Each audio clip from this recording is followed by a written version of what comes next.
Hollywood action hero জোসান স্টেথাম মানেই সেই movie হলো অস্থির একটা মুভি। তার মুভিতে যেমনই থাকবে ভরপুর অ্যাকশন তেমনই থ্রিল। তাই আজকের মুভির আমি সেই রকম কিছু ইন্ট্রো দিয়ে সময় নষ্ট করব না, কারণ আমি চাই আপনারা মুভিটি পুরোপুরি এনজয় করুন। তবে মুভির নামটা আমরা জেনে নেব। মুভির নাম হলো ওয়ার্থ অফ ম্যান। তো চলুন আর সময় নষ্ট না করে শুরু করি। মুভির শুরুতে ফর্টিকো নামে একটি কোম্পানি থেকে দুইজন সিকিউরিটি গার্ড কোটি কোটি টাকার একটি ট্রাক নিয়ে তাদের গন্তব্যস্থলের উদ্দেশ্যে রওনা দেয়। কিন্তু কিছুটা দূর যেতেই তাদের সামনে কিছু ওয়ার্কার একটি ট্রাক দাঁড় করিয়ে গাড়িটিকে ঘিরে ধরে এবং তাদের দিকে বন্দুক তাক করে গাড়ি থেকে বেরিয়ে আসতে বলে। আসলে তারা ছিল ওয়ার্কারের ছদ্মবেশে কুখ্যাত ডাকাত। তারা গাড়ির গেটটিকে কেটে তার মধ্যে গ্রেনেড ফেলে সিকিউরিটিদের বাইরে বেরোতে বাধ্য করে। সিকিউরিটিদের আর কিছুই করার থাকে না, তারা কোটি কোটি টাকার ব্যাগ ডাকাতি করতে থাকে। তখনই পিছনে গুলি চলার আওয়াজ শোনা যায়। ডাকাতরা ওই দুইজন সিকিউরিটি গার্ডকে মেরে ফেলে। এছাড়াও আরো কয়েক রাউন্ড গুলি চলে, তবে সেটা কার উপর এই রহস্য আমরা কিছুক্ষণের মধ্যেই জানতে পারবো। ততক্ষণে পুলিশ সেখানে এসে পৌঁছাতেই ডাকাতরা কোটি কোটি টাকার ব্যাগ নিয়ে সেখান থেকে পালিয়ে যায়। তো ফর্টিকো কি? ফর্টিকো হলো সাধারণত একটি সিকিউরিটি সংস্থা, যাদের কাজ হলো শহরের বড় বড় বিজনেসম্যান, প্রাইভেট ব্যাংক, ক্যাসিনো ও নানান কোম্পানি ব্যবসার টাকা পয়সা সুরক্ষিত এক জায়গা থেকে অন্য জায়গায় ডেলিভারি করা। কিছু মাস পরে এই ফর্টিকো কোম্পানিতে প্যাট্রিক নামে একজন সিকিউরিটি গার্ড হিসেবেই কাজে নিযুক্ত হয়। এর আগে সে ডেল্টা অরেঞ্জ সিকিউরিটি নামে একটি সংস্থাতে কাজ করত।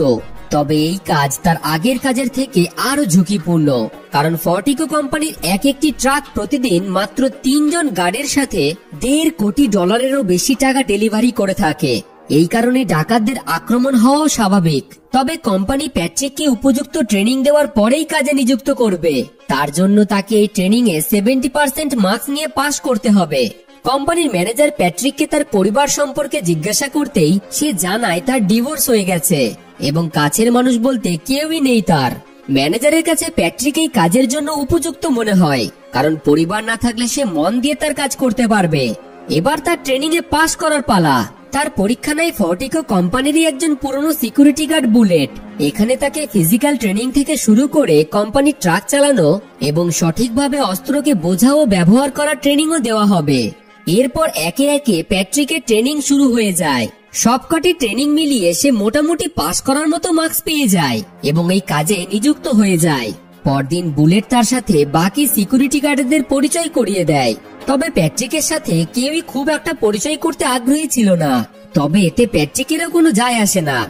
এরপর বুলেট, প্যাট্রিক এবং দেব নামের আরেকজন সিকিউরিটি তাদের আজকের কাজে বেরিয়ে পড়ে। প্রথমে সে কাউন্টার থেকে তার বন্দুক নিয়ে নেয় এবং টাকা ভর্তি ব্যাগ নিয়ে একটি ট্রাকে ভরে ডেলিভারির কাজে বেরিয়ে পড়ে। তারা সেই একই রাস্তা দিয়ে যেতে শুরু করে যেখানে আজ থেকে কয়েক মাস আগে ওই ডাকাতরা হামলা চালিয়েছিল।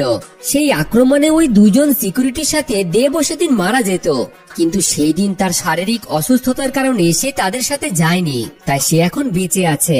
এরপর তাদের ট্রাক টাকা ডেলিভারি করার পর পুনরায় অফিসে ফিরে আসে।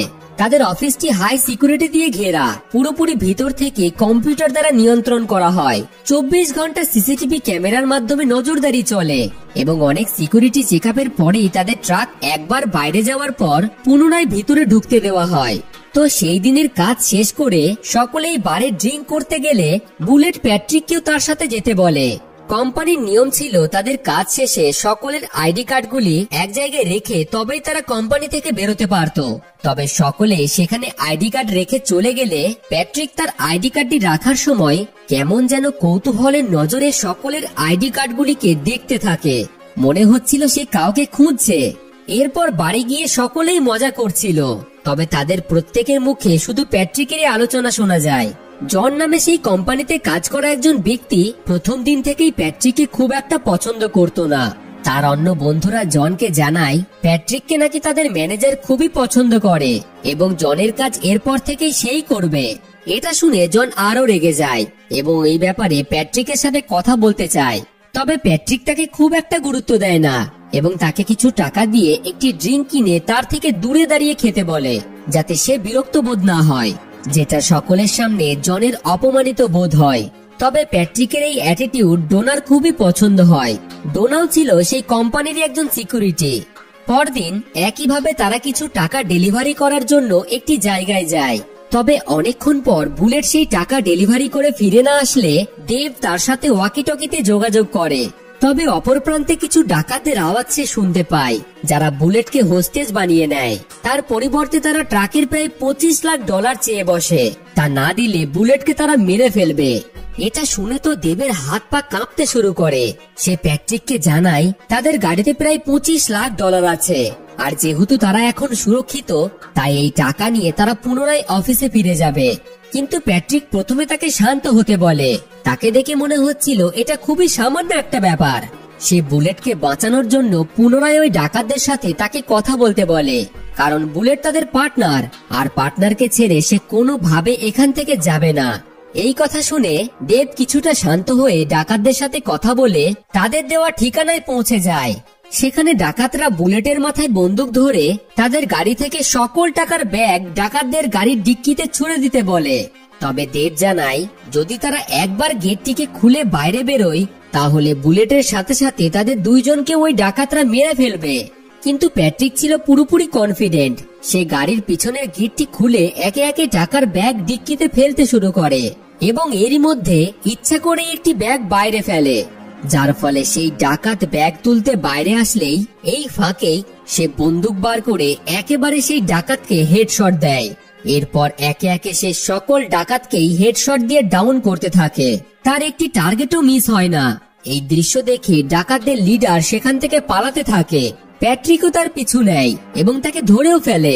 এরপর সে তার লিডার সম্পর্কে জানতে চায়, তবে সে কিছুই না বলতে চাইলে কোনো রকম দ্বিধাবোধ না করেই প্যাট্রিক একেবারে তার মাথায় গুলি করে। প্যাট্রিকের এই রূপ দেখে বুলেট ও দেব তো একেবারেই অবাক। তাদের মুখ দিয়ে আর কথাই বেরোয় না। এরপর প্যাট্রিক একে একে সকল ডাকাতদের চেক করতে থাকে। সে কাউকে খুঁজছিল। এই ঘটনার পর শহরের দুইজন ডিটেকটিভ তাদের কিছু জিজ্ঞাসাবাদ করে, কারণ প্যাট্রিক খুবই প্রফেশনের সাথে ওই ডাকাতদের হেডশট দিয়ে মেরেছে। কিন্তু সে তো খুবই কম মার্কস পেয়ে এই ফর্টিকো কোম্পানিতে কাজ পেয়েছে। তবে এটা কিভাবে সম্ভব? প্যাট্রিক তাদেরকে জানায় যখন বিপদ একেবারে মাথার উপর ঘোরে, তখন ব্রেন এমনিতেই কাজ করে। হয়তো এই কারণেই সে সকলকে একেবারে নিখুঁতভাবে মারতে পেরেছে। এটা শুনে ডিটেকটিভরা কয়েক মাস আগের সেই ডাকাতি ভিডিও ফুটেজ তাকে দেখায় এবং জিজ্ঞাসা করে আজকের সাথে সেই দিনের ঘটনার কি কোনো কানেকশন আছে। সেই ভিডিও ফুটেজটিকে প্যাট্রিক অদ্ভুতভাবে দেখতে থাকে। তাকে দেখে মনে হয় সে হয়তো কিছুটা হলেও এই সম্পর্কে জানে, কিন্তু সে ডিটেকটিভদের একেবারে না বলে দেয়। ডিটেকটিভদের যাওয়ার পর কোম্পানির ম্যানেজার তাকে কিছুদিন ফিল্ড ডিউটি থেকে বিরত থাকতে বলে, কারণ কোম্পানির নিয়ম অনুযায়ী কোনো সিকিউরিটি গার্ডের সাথে যদি এই রকম ভায়োলেন্ট অ্যাক্টিভিটি হয়ে থাকে, তাহলে কিছুদিনের জন্য তাকে এইসব কাজ থেকে অফিসিয়াল কাজে নিযুক্ত করা হয়, যাতে সে সবকিছু ভুলে থাকতে পারে। তবে তার এই সাহসিকতায় ফর্টিকো কোম্পানির মালিক তো খুবই খুশি ছিল। সে ম্যানেজারকে প্যাট্রিককে প্রমোশন দিতে বলে, কারণ তার মতোই সিকিউরিটি তো কোম্পানির দরকার। অন্যদিকে সেই দুইজন ডিটেকটিভ তার উচ্চপদস্থ অফিসার কিংকে কল দেয়, কারণ তারা প্যাট্রিকের আসল পরিচয় জানতে পেরেছিল। তবে ওই অফিসারকে প্যাট্রিক সম্পর্কে জানাতেই তিনি জানান তারা যেন প্যাট্রিককে তার মন মতোই কাজ করতে দেয় এবং তার পরিচয় যেন তারা গোপন রাখে, না হলে তারাও বিপদে পড়বে। কারণ সে এখানে ফর্টিকো কোম্পানির কোটি কোটি টাকার জন্য আসেনি, তার আসল উদ্দেশ্য হলো অন্য কিছু। এর থেকেই বোঝা যাচ্ছে কোনো বড়সড় মাপের ব্যক্তিত্ব। তাকে স্বয়ং সরকারের এজেন্টরা পর্যন্ত ভয় পাচ্ছে। তবে কে সে জানতে পারবেন। রাতে জনের সাথে একটি মেয়ে দেখা করে এবং ফর্টিকো কোম্পানির সকল কর্মীদের ডিটেলস, বিশেষ করে ডোনা নামের ওই মেয়েটির এবং একটি মৃত ব্যক্তির পোস্টমর্টেম রিপোর্ট এনে দেয়। সে ওই ডাকাতদের ভিডিওটিকে এবং কর্মীদের ডিটেলস গুলিকে একেবারে মনোযোগ সহকারে দেখতে থাকে। সেই লিস্টের মধ্যে সে প্রথমে ডোনাকেই টার্গেট করে। পরদিন সে পুনরায় কাজে যুক্ত হয়। অফিসের সকল কর্মীরাই তাকে হাততালির মাধ্যমে সম্মান জানায়, কারণ সকলেই তার সাহসিকতা ও স্কিল দেখে একেবারেই হতবাক। সেদিন তারা আবারও টাকা নিয়ে ডেলিভারির কাজে বেরিয়ে পড়ে। তবে হঠাৎই তাদেরকে কিছু ডাকাত রাস্তায় ঘিরে ধরে। প্রথমে তারা গাড়ির প্রত্যেকটা কাঁচ কালো রং দিয়ে ঢেকে দেয়, এরপর গাড়ির মধ্যে ধোঁয়ায় ভরিয়ে দেয়, যার ফলে বাধ্য হয়ে বুলেটকে ট্রাক থেকে বেরিয়ে আসতে হয়। কিছুক্ষণ পর প্যাট্রিক পিছনের গেটটি খুলে মুখে রুমাল দিয়ে বাইরে বেরিয়ে আসে। ডাকাতরা তাকে নিচে শুয়ে পড়তে বলে, তবে তার মুখের রুমালটি সরাতেই কেমন যেন ডাকাতরা ভয় পেয়ে যায়। তাদের চোখে মুখে আতঙ্ক স্পষ্ট দেখা যাচ্ছিল। বুলেট এই সকল কিছু ভালোভাবে লক্ষ্য করে। এরপর ডাকাতগুলি এমনিতেই সেখান থেকে পালিয়ে যায়। এই ঘটনার পর ফর্টিকো কোম্পানির ম্যানেজার তাদের স্টেটমেন্ট শুনে তো একেবারেই অবাক, কারণ একজন সাধারণ সিকিউরিটিকে দেখে কিভাবে এই কুখ্যাত ডাকাতরা ভয়ে সেখান থেকে পালিয়ে গেল। তবে এটা তার বিশ্বাস করা ছাড়া আর কোনো উপায়ও তো ছিল না, কারণ আসলেই তো এটা ঘটেছে। তার সাহসিকতার জন্য ডোনা এবার তাকে পছন্দ করতে শুরু করে। অন্যদিকে বুলেট ও দেবের মনে প্রশ্ন জাগে, আসলে প্যাট্রিক কে, কি তার আসল রহস্য। সেই রাতে প্যাট্রিক ডোনার সাথে সময় কাটায়, কিন্তু হঠাৎই গভীর রাতে প্যাট্রিক ডোনাকে ঘর থেকে বেরিয়ে আসতে বলে এবং তাকে অবাক করে দিয়ে তাকে গান পয়েন্টে নিয়ে নেয়, কারণ প্যাট্রিক তার বাড়িতে অনেক টাকা খুঁজে পেয়েছে। সেই টাকার ব্যাপারে তাকে জিজ্ঞাসা করে কোথা থেকে পেল সেই টাকা, সে কি কোনো গ্যাংয়ের সাথে বা ওই ডাকাতদের সাথে জড়িত। সে কিছুই বলতে রাজি হয় না। তখন প্যাট্রিক তার পুরো পরিবারকে মেরে ফেলার ভয় দেখায়, যার ফলে সে জানায় সেই টাকা সে তাদের অফিস থেকেই চুরি করেছে, সে কোনো গ্যাংয়ের সাথে জড়িত নয়। প্যাট্রিক তাকে জানিয়ে দেয় যদি সে পরে জানতে পেরেছে সে কোনো গ্যাংয়ের সাথে বা ডাকাতদের সাথে জড়িত আছে, তাহলে সব থেকে যন্ত্রণাদায়ক মৃত্যু সে তাকেই দেবে। এটা শুনে ডোনা প্রচন্ড ভয় পেয়ে যায়। তবে আমরা বুঝতে পারি প্যাট্রিক কাউকে খুঁজছে যে তার সব থেকে বড় ক্ষতি করেছে। এবার কি সেই ক্ষতি সেটা জেনে নিই। 5 মাস আগের ঘটনা দেখানো হয় এবং এখানেই আমরা প্যাট্রিকের আসল পরিচয় জানতে পারি। প্যাট্রিক হলো কুখ্যাত একজন অপরাধী বা গ্যাংস্টার বললেই চলে, তবে কোনো সাধারণ গ্যাংস্টার নয়, কারণ সরকারের চোখের সামনে দিয়ে সে অপরাধ করে। সরকারের বড় বড় অফিসার থেকে শুরু করে নেতা মন্ত্রী সকলেই তার এক কথায় উঠে বসে। তবে একদিন সে তার ছেলে ডাগির সাথে কিছুটা সময় কাটানোর জন্য ঘুরতে বেরোয়। তখনই তাকে মাইক নামে তার গ্যাংয়ের একজন সদস্য কল দেয়। মাইক হলো সেই ডাকাত যে প্যাট্রিককে দেখে সেই দিন ভয়ে পালিয়ে যায়। তারা এই ফর্টিকো কোম্পানির একটি ট্রাক চুরি করার পরিকল্পনা করেছিল। তাদের একজন সদস্য ট্রাকের পিছু করছিল, তবে মাঝপথে তার অ্যাক্সিডেন্ট হয়ে যায়। এই কারণেই মাইক প্যাট্রিককে ওই ট্রাকের উপর নজর রাখতে বলে। তবে প্যাট্রিক জানায় সে তার ছেলের সাথে ছুটি কাটাচ্ছে, এই কাজ অন্য কাউকে দিয়ে করাতে। তখনই মাইক তাকে জানায় এই কাজে কোনো রিস্ক নেই, তার কাজ শুধু ওই ট্রাকের উপর একটু নজর রাখা। তখন প্যাট্রিক রাজি হয়ে যায়।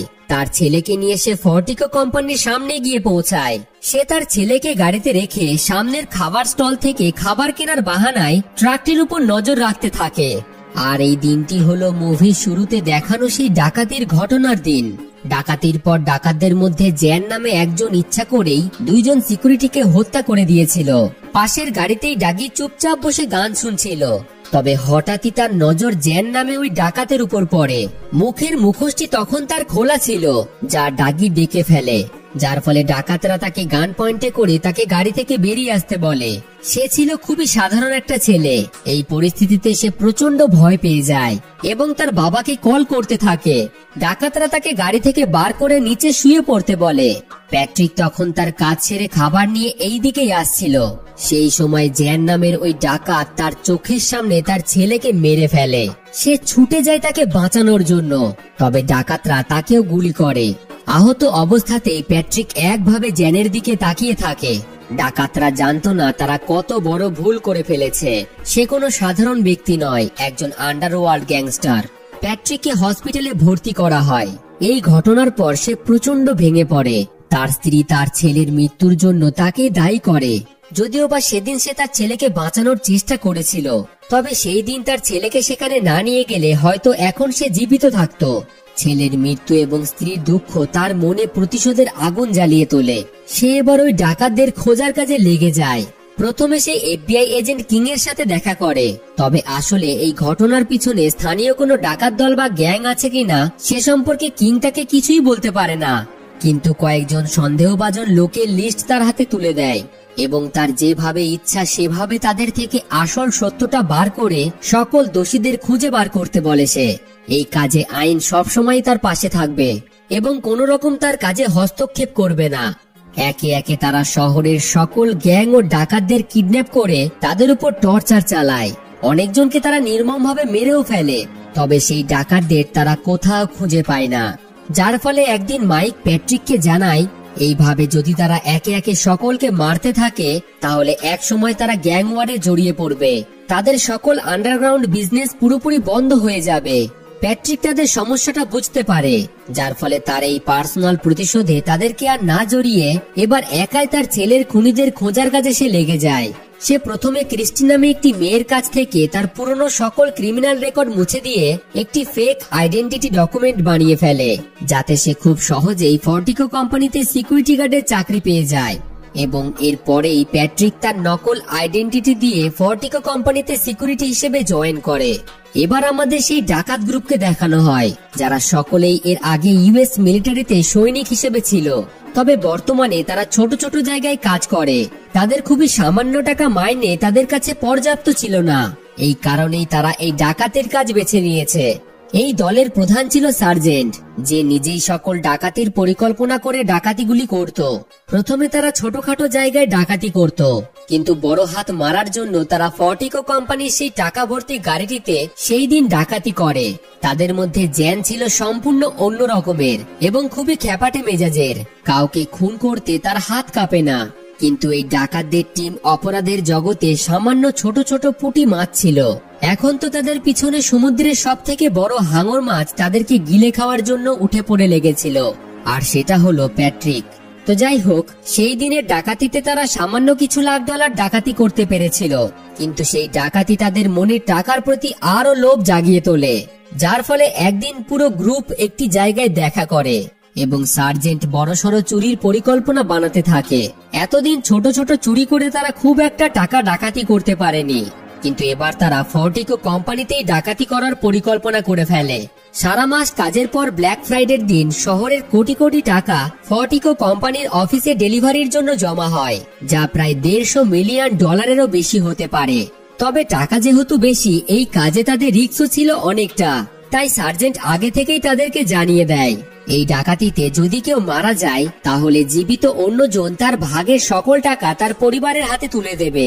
এই ডাকাতিতে ফর্টিকো কোম্পানিরই একজন সিকিউরিটি তাদেরকে সাহায্য করবে, যে তাদের পুরনো পার্টনার।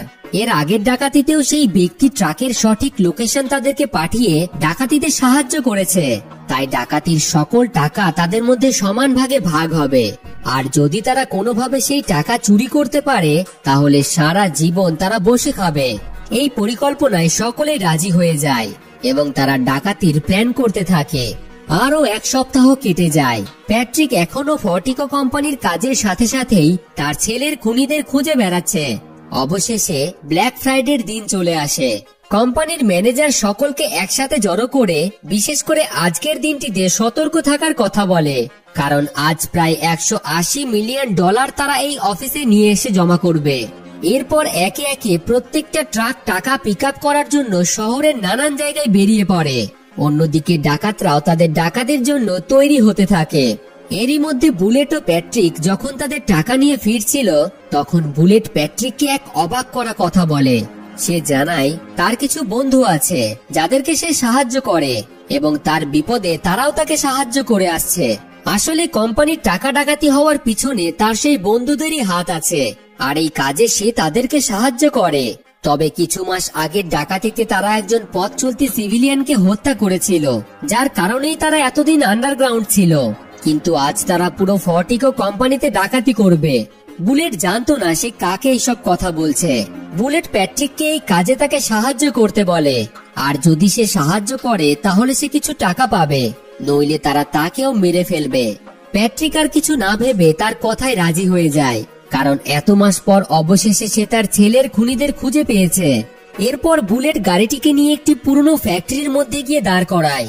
ডাকাতরা সকলেই বুলেট প্রুফ বডি আর্মার ও হেলমেট পরে ডাকাতের জন্য তৈরি হয়। তারা প্রথমে প্যাট্রিকের হাত বেঁধে দেয়, এরপর একে একে অত্যাধুনিক অস্ত্র নিয়ে তাদের সেই টাকার ট্রাকের মধ্যেই ঢুকে পড়ে। তাদের গাড়িটি গিয়ে পৌঁছায় ফর্টিকো কোম্পানিতে। একেবারে নির্দ্বিধায় গাড়িটিকে ভিতরে এন্ট্রি দেওয়া হয়। গাড়িটি ভিতরে প্রবেশ করতেই ডাকাতরা অস্ত্র নিয়ে গাড়ি থেকে বেরিয়ে এসে সকলকে গান পয়েন্টে নিয়ে নেয়। সকল সিকিউরিটিদের বন্দুক ফেলে দিয়ে তাদেরকে জিম্মি বানিয়ে নেয়। প্যাট্রিককে তারা পা বেঁধে নিচে ফেলে রাখে এবং বুলেটের মাথায় বন্দুক ধরে কন্ট্রোল রুম থেকে সকলকে বেরিয়ে আসতে বলে। তবে কন্ট্রোল রুমে থাকা ব্যক্তি সাইরেন বাজিয়ে দেয় এবং পুলিশের কাছেও খবর করে দেয়। এই সুযোগে ভিতরে থাকা গার্ডেরা ডাকাতদের মোকাবিলা করার জন্য তাদের অ্যাডভান্স লেভেলের বন্দুকগুলিকে বার করে তাদের উপর ফায়ারিং করতে শুরু করে। তবে বুলেট প্রুফ বডি আর্মার পরে থাকার জন্য সেই গুলি তাদের কিছুই করতে পারে না। কিন্তু ডাকাতদের গুলিতে অনেক গার্ডেরাই মারা যায়। তারা কন্ট্রোল রুমের গেটটিকে বম দিয়ে উড়িয়ে দিয়ে ভিতরে প্রবেশ করে এবং তাদের বাকি বন্ধুদের ভিতরে ঢোকার জন্য অফিসের মেন গেটটিকে খুলে দেয়, যার ফলে তারাও ভিতরে চলে আসে। এরপর তারা পুরো অফিসটিকে সিল করে দেয় এবং একে একে সেখানে থাকা সকল টাকা ব্যাগে ভরতে থাকে। ইতিমধ্যে দুটি পুলিশের গাড়ি অফিসের বাইরে এসে দাঁড়িয়েছে এবং অন্যদিকে সোয়াট টিম ঘটনাস্থলের উদ্দেশ্যে রওনা দিয়েছে। ডাকাতদের হাতে আর মাত্র 8 মিনিট সময় রয়েছে। 8 মিনিটের মধ্যে সোয়াট টিম এখানে এসে পৌঁছাবে। তার আগেই তাদের এখান থেকে পালাতে হবে। তবে তখনই একজন গার্ড যে লুকিয়ে ছিল সে আড়াল থেকে ডাকাতদের উপর গুলি চালাতে শুরু করে। এই সুযোগেই ডাকাতরা অন্যমনস্ক হতেই প্যাট্রিক তার কাছে থাকা ডাকাতের পায়ে গুলি করে তাকে মেরে ফেলে। এরপর সে তারই পোশাক পরে বাইরে বেরিয়ে আসে এবং আরেকজনকে গান পয়েন্টে রেখে তার হেলমেট খুলতে বলে। আসলে সে ডাকাতদের মধ্যে জ্যানকে খুঁজছে। প্যাট্রিক তাকেও মেরে ফেলে এবং টাকার ব্যাগের মধ্যে একটি ফোন রেখে দেয়। একজন ডাকাত সিসিটিভিতে দেখে এই সবকিছু প্যাট্রিক করছে, সে ছাড়া পেয়ে গেছে। এদিকে প্যাট্রিক আর একজন ডাকাতের সাথে লড়াই শুরু করে দেয় এবং অবশেষে তাকেও মেরে ফেলে। শেষমেশ আর মাত্র 3 জনই বেঁচে থাকে। তাদের মধ্যে একজন ছিল আহত। তারা এবার সেখান থেকে টাকা নিয়ে পালানোর ছকে ছিল। তবে ডোনা ও দেব তাদেরকে বাধা দেওয়ার চেষ্টা করছিল। তারা দুই দিক থেকে ডাকাতদের উপর ফায়ারিং চালাতে শুরু করে। তখনই ডাকাতদের ইশারায় বুলেট ডোনাকে সাহায্য করার নাম করে তাদের থেকেই বন্দুক নিয়ে ডোনা ও দেবকে মেরে ফেলে। তবে প্যাট্রিক তখনও তাদের উপর ফায়ারিং চালায় এবং ফায়ারিং এ ডাকাত দলের ওই আহত সদস্যটিকেও মেরে ফেলে। টোটাল 7 জন ডাকাতের মধ্যে এবার শুধু সার্জেন্ট, বুলেট এবং জ্যানই বেঁচে ছিল। তবে সার্জেন্টও ছিল আহত, তার গলায় আঘাত লেগেছিল। হঠাৎই বুলেট পিছন দিক থেকে প্যাট্রিকের উপর গুলি চালায়। এরপর তারা সকল টাকা ট্রাকে ভরে সেখান থেকে চলে যেতে থাকে।